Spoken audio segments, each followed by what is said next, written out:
Hello everyone, फिर से आप लोगों के सामने हाजिर हो गया हूँ ये क्राइम का घटना को लेकर।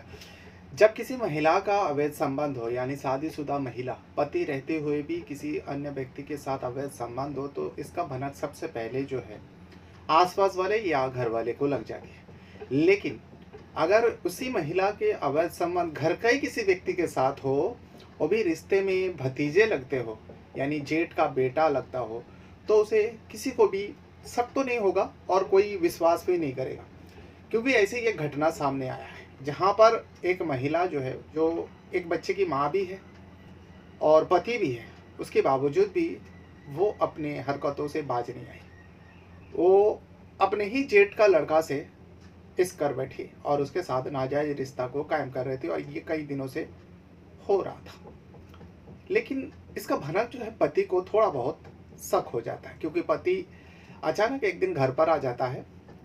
अब अचानक क्या, वो घर पर ही रहते थे, काम के सिलसिले में बाहर जाते थे। तो आ गया घर पे तो देखा कि भतीजा है, बड़ा भाई का बेटा है। लेकिन पत्नी के ऊपर जब नज़र पड़ा तो देखता है कि पत्नी जो है भतीजे कमरे में था और पत्नी अपना कपड़ा सही कर रही है। तो उसे थोड़ा शक हुआ, जो मेरा भतीजा इतना भी छोटा नहीं है जो इसके सामने ये ऐसे अधरंगी हालत में रहे, भतीजा जवान है।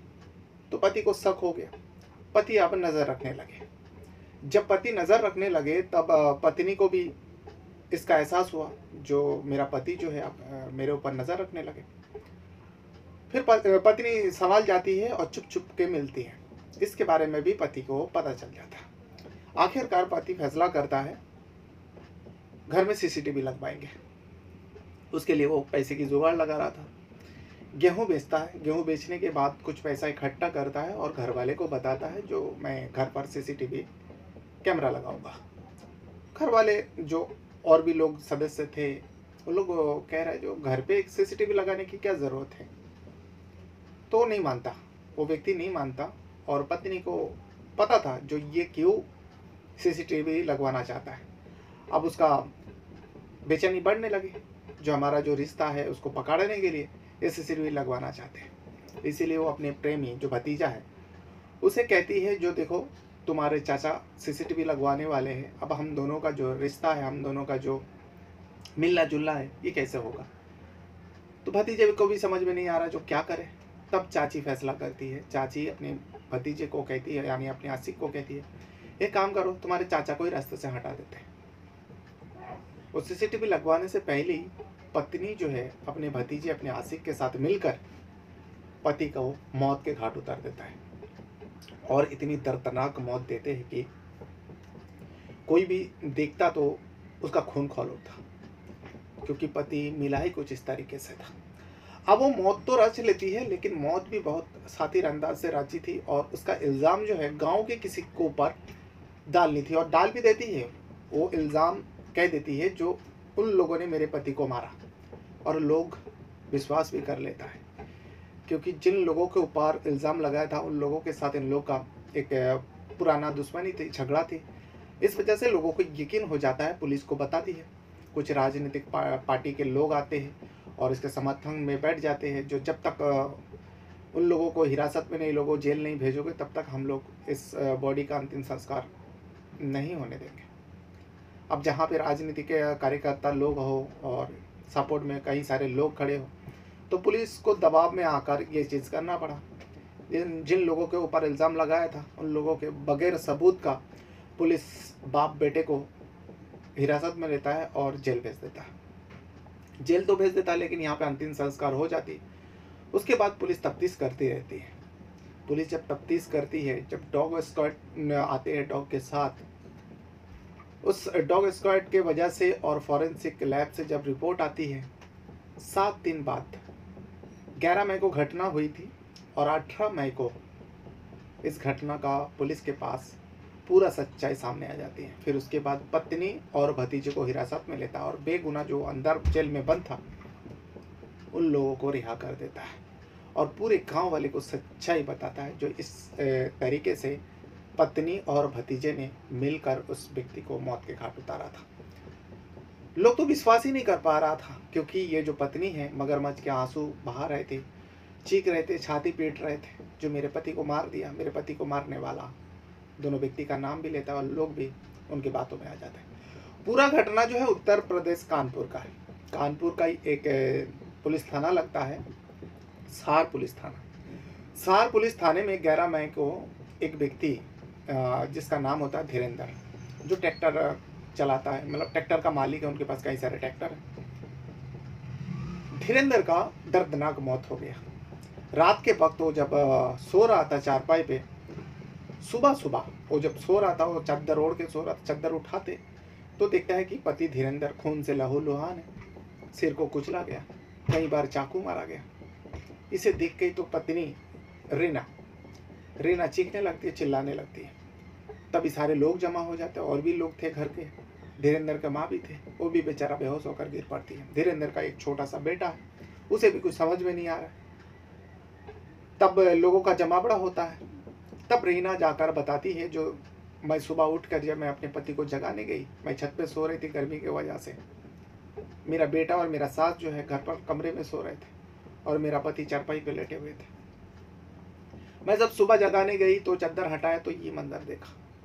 अब रीना रोते रोते गांव के 2 लोगों का नाम बताता है, बल्कि 3 लोगों का नाम बताता है। एक तो है कीर्ति यादव, रवि और राजू। रवि और राजू जो है कीर्ति यादव का बेटा होता है। कीर्ति यादव का नाम जैसे ही लेता है, लोगों को थोड़ा बहुत शक कीर्ति यादव के ऊपर हो जाता है, क्योंकि कीर्ति यादव और उनके 2 बेटा जो है, कुछ दिन पहले जो मरने वाला धीरेंद्र है, धीरेंद्र से झगड़ा हुआ था, लड़ाई भी हुआ था, हाथापाई भी हुआ था ट्रैक्टर के वजह से। क्योंकि वो ट्रैक्टर का मालिक था, ट्रैक्टर लेके गया, ट्रैक्टर में कुछ खराबी आ गया तो धीरेंद्र से कहाँ सुनी होते होते हाथापाई हो गया था। और रीना ने पहले से ही प्लान रची थी, जो मैं उन तीनों बाप बेटे को फंसाऊंगी। रीना ने बताया, लोगों को भी थोड़ा बहुत यकीन हो गया। अब जब धीरेंद्र का नाम आया, फिर पुलिस को बुला लिया। मैं डर हुआ, पुलिस आती है, पुलिस बॉडी को कब्जे में लेना चाहता था, लेकिन यहाँ पर रीना ने जो है कुछ राजनीतिक पार्टी के कार्यकर्ताओं को अपने साथ मिला लिया था। उस दफ्तर में राजनीति जो कार्यकर्ता को बुलाया था, उनके दफ्तर में गया था, तो उन लोग भी इनका साथ देने, रीना का साथ देने के लिए आ गए और लाश को उठाने नहीं दिया। पुलिस वाले के ऊपर दबाव बनाया, जो सबसे पहले उन तीनों को हिरासत में लो, यानी कीर्ति यादव और कीर्ति यादव के दोनों बेटा रवि और राजू को। पुलिस दबाव में आती है। पुलिस के पास बगैर सबूत तो कुछ मिल ही नहीं थे, बस लोगों का कहना है। वो भी लोगों का क्या कहना है, शक के बिना पर, जो रूबी बता रही है। तो लोगों ने दबाव बनाया। आखिरकार पुलिस उन तीनों को हिरासत में लेता है और जेल भेज देता है। तब जाकर यहाँ पर जो कि धीरेंद्र है, उसका बॉडी का अंतिम संस्कार करते हैं। अंतिम संस्कार तो हो जाता है, 11 मई की घटना थी, लेकिन यहाँ पे पुलिस को जांच करना था, सच्चाई सामने लाना था। ऐसा तो किसी को अंदर नहीं रख सकते बेगुनाह। अब बेगुनाह है क्या गुनहगार है, वो तो सबूत ही बताएगा, कोर्ट बताएगा। लेकिन फिलहाल पुलिस के दबाव में आकर जो है, पुलिस ने उन तीनों को जेल भेजा था। अब यहाँ पर सब कुछ हो जाता है, लेकिन फिर पुलिस जांच करता है। यहाँ पर डॉग स्क्वाड को भी बुलाता है, जो मौका बरदात पे, जहाँ पे ये घटना हुआ था, धीरेंद्र के घर पे। उसके बाद फॉरेंसिक टीम को भी कुछ सैंपल दे दिया गया था, उसका भी जांच चल रहा था। यहाँ पर डॉग स्क्वाड जब आता है कुत्तों के साथ, कुत्ते को जब धीरेंद्र का कपड़ा वगैरह सुंघाया जाता है, धीरेंद्र का बॉडी जहाँ पर रखा हुआ था चारपाई पे, उस जगह में कुत्ता थोड़ा बहुत सूंघता है। सूंघने के बाद वो घर के पिछवाड़े में चले जाते हैं। फिर वहाँ से पलट के, अब सारे लोग वही मंजर देख रहा था, फिर वो पलट कर कुत्ता जो है घर के अंदर जाते हैं। अब जब घर के अंदर जाता है, पुलिस वाले भी पीछे पीछे जाता है, कुत्ते के पीछे पीछे। अब वो रुक जाता है घर के अंदर। तब पुलिस वाला उस घर का जांच करता, छानबीन करता, देखता है, तो देखते ही देखते एक डंडा मिलता है। उस डंडे में खून का छींटा लगा हुआ था और घर में भी, दीवार पे भी थोड़ा बहुत छींटा लगा हुआ था। पुलिस वो सारे कब्जे में लेता है। पुलिस को लगा ये घर का मैटर है, घर का मामला है। ये पहले से ही पुलिस को लगा था, दबाव में आके हिरासत में लिया था, लेकिन पुलिस को पहले से ही लगा रहा जो कुछ तो झोल है इस धीरेंद्र का मर्डर के पीछे, लेकिन सबूत की जरूरत था। अब जब घर के अंदर से ये मिला और यहाँ पर फॉरेंसिक लैब से भी उसका रिपोर्ट आ जाता है। उसमें बताया जाता है, फॉरेंसिक लैब से जो रिपोर्ट बनी थी उसमें पुलिस को ये पता लगा, फॉरेंसिक टीम ने बताया, जो इस धीरेंद्र को पहले तो नशा दिया गया था, नींद की गोली दी गई थी। उसके बाद उसके ऊपर ताबड़तोड़ वार किया गया था, जिसके चलते उसकी मौत हुआ। साफ हो गया, पुलिस का जो शक था वो साफ हो गया। लेकिन पुलिस को एक चीज़ और ज़रूरत था, उसे पता करना था। उसको पता करने के लिए सबसे पहले तो धीरेंद्र का पत्नी जो रूबी है, रीना है, रीना का मोबाइल नंबर निकालते। पहले तो रीना इनकार किया जो मैं मोबाइल यूज़ करती हूँ, फिर बाद में पता चलता है रीना तो मोबाइल यूज़ करती है, रीना के पास मोबाइल है, किसी ने बताया। रीना अपना मोबाइल भी छुपा दी थी और मोबाइल में वो रील्स बनाया करती थी, इंस्टाग्राम में बहुत ज़्यादा रील्स बनाया करती थी। करीब मर्डर से पहले वो 300 रील्स डिलीट किया था, ताकि पुलिस जांच में ये ना पता कर पाए जो उसके पास मोबाइल है। वो अपना मोबाइल ना होने की बात किया, लेकिन आखिरकार रीना का मोबाइल भी मिलती है। जब रीना का मोबाइल चेक किया जाता है, अकाउंट भी चेक किया जाता है, और उसमें एक नंबर आते हैं जिस दिन मर्डर हुआ था, और उसके अलावा भी उस दिन के अलावा भी उसी नंबर से घंटों घंटों बातें होता था। दिन में कई मरतबा कॉल किया गया था उस नंबर पे। और वो नंबर किसका है? वो नंबर सत्यम का है। सत्यम कौन है? सत्यम जो है धीरेंद्र का बड़ा भाई का लड़का है, यानी धीरेंद्र का भतीजा है, रीना का भतीजा है। अब सत्यम घर का ही लड़का है, पास में ही घर है उसका। सत्यम से चाची का इतना क्या बात होती है? जिस दिन धीरेंद्र का मौत हुआ, सत्यम से रीना इतना सारे बात किया। रीना तो झूठ बोल ही रही थी, जो मोबाइल नहीं है वो नहीं है। अब पुलिस वाले जो है सत्यम को उठा लेते हैं। उठाने के बाद सत्यम से जब पूछा जाता है, सत्यम पुलिस का सवाल का ज़्यादा टाइम मतलब इधर उधर की बातें नहीं कर पाता। थोड़ा तो घुमाने की कोशिश किया था, लेकिन पुलिस के पास सबूत था, इसीलिए पुलिस जब थोड़ा सा डराया, सत्यम टूटता है और पूरे सच्चाई बयान कर देता है और बता देता है अपनी चाची रीना के बारे में। पुलिस का टीम को तो पहले से ही रीना के ऊपर शक हो रहा था, जो पत्नी रीना है, इसी ने कुछ किया है। वो अपना जुर्म छुपाने के लिए किसी का भी नाम ले रहे हैं। इसी बीच 2 भाइयों को भी हिरासत में लिया था, अंदर रखा था धीरेंद्र का। अब जब रीना के खिलाफ सबूत मिल गया पुलिस वाले को, रीना को उठा लेते हैं और यहाँ पे सत्यम का बयान था, कबूलनामा था। अब दोनों को सामने बिठाते हैं। जैसे दोनों को सामने बिठाता है, रीना बहुत गुस्सा होती है। रीना को इस बात की गुस्सा थी, जो मैंने अपने आप को बचाने के लिए, हम दोनों के भलाई के लिए मैंने इतने सारे कुछ किया, और तुमने पुलिस के सामने सब कुछ बयान कर दिया। क्योंकि सत्यम ने बताया जो मेरा और मेरे चाची रीना के बीच में अवैध संबंध है, और ये संबंध जो है कई दिनों से चल रहा था, लेकिन मेरे चाचा धीरेंद्र को पता लग गया था। तब चाची रीना ने कहा, देखो तुम्हारे चाचा को पता लग गया, अब वो घर पे सीसीटीवी लगवाना चाहता है, तो सीसीटीवी लगवाने से पहले ही तुम एक काम करो, तुम्हारे चाचा को मरवा देते हैं। अब चाची ने जब फैसला कर लिया, मैं भी चाची का फैसले से सहमत हो गया। हम दोनों ने फैसला कर लिया जो चलो ठीक है, धीरेंद्र चाचा को मार देते हैं, और इसका मौत के इल्ज़ाम जो है कीर्ति यादव और उनके बेटों को ऊपर डाल देंगे। क्योंकि सबको पता है, गांव वाले को, कीर्ति यादव के साथ कुछ दिन पहले चाचा के साथ बहुत झगड़ा हुआ, लड़ाई हुआ, हाथापाई हुआ। अगर उनके ऊपर इल्ज़ाम डाल देंगे तो सब लोग यकीन कर लेंगे, और वैसे ही हुआ। चाची ने, हम दोनों ने सबसे पहले तो नींद का गोली चाचा को खिला दिया था, चाची ने सब्जी के साथ मिलाकर, और उसके बाद घर पर सोते थे। लेकिन उस दिन चाची जो है चाचा को सोने के लिए बाहर चारपाई पे लेटा दिए थे। चारपाई बाहर लगवाए थे। चाचा ने पूछा, धीरेंद्र ने पूछा बाहर की, बोलते अंदर बहुत गर्मी है, अंदर मम्मी सो रही, यानी सास और बेटे को सुला दिए थे, और यहाँ चाचा और रीना चाची सोने आए। फिर उसके बाद मुझे कॉल किया गया। जब चाचा गहरी नींद में चला गया, नींद का गोली का असर था, फिर चाची ने मुझे बुलाया। हम दोनों ने मिलकर चाचा को डंडा से और चाकू से वार करके चाचा को मौत के घाट उतार देते हैं।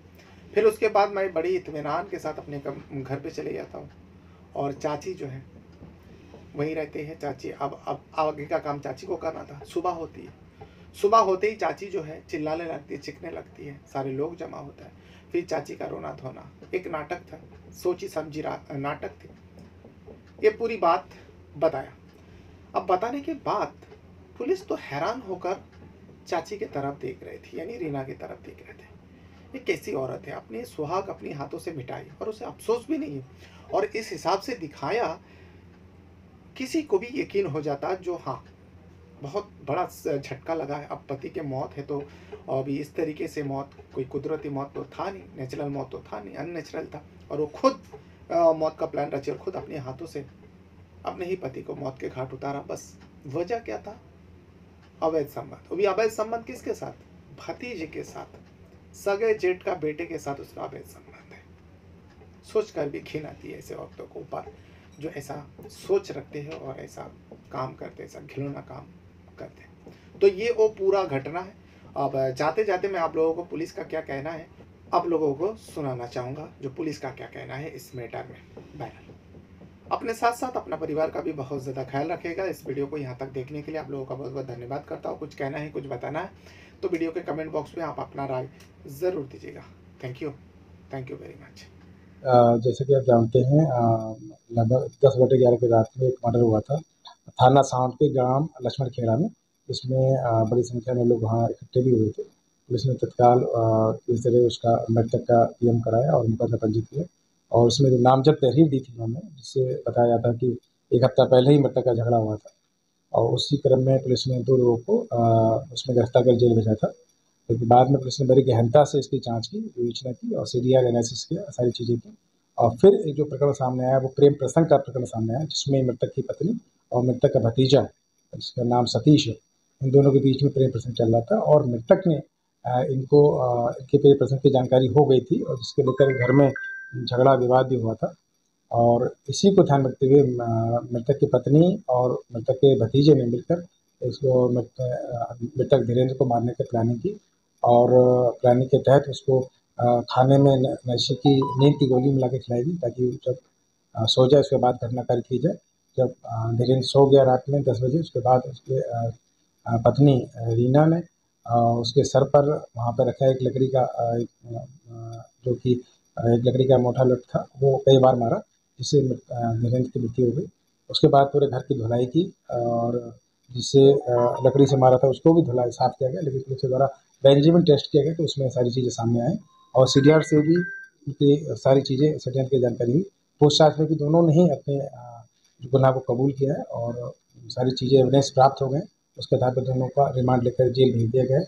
और जो पूर्व में जो जेल भेजे गए थे उनमें पुलिस 169 सीआरपीसी और 189 बीएनएसएस के तहत कोर्ट के माध्यम से उनको रिलीज़ कराई।